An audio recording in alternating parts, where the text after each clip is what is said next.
Magandang tanghali, kumusta po? Narito po ulit ang update natin para sa lagay ng ating panahon. Ngayong tanghali po ng January 17, 2024 na kung saan sa ngayon ay patuloy pa rin ang pag-iral ng hanging amihan dito po sa malaking bahagi ng ating bansa na umiihip po mula sa Luzon, Visayas at Mindanao, lalo na po dyan sa silangang bahagi. At sa ating long range forecast ay nananatili pa rin na walang banta ng sama ng panahon dito sa ating bansa, lalo na ang bagyo na tatawid for the next 5 to 7 days. Pero hindi pa rin inaalis ang posibilidad na may isang bagyo na mabubuo dito sa loob ng ating area of responsibility bago po matapos ang buwan na ito.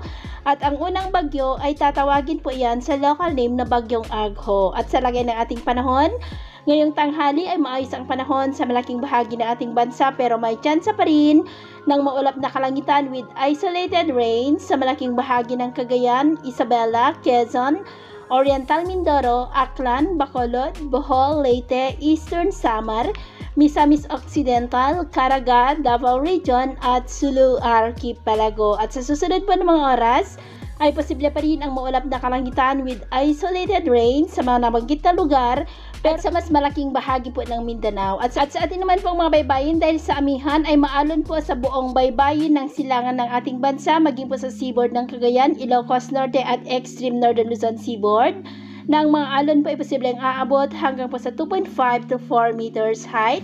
Kaiwasan muna natin ang papalaot dyan po sa mga may kulay pula para mas makaiwas sa mga sakunang pangkaragatan. So, yun po ang latest update natin sa araw na ito.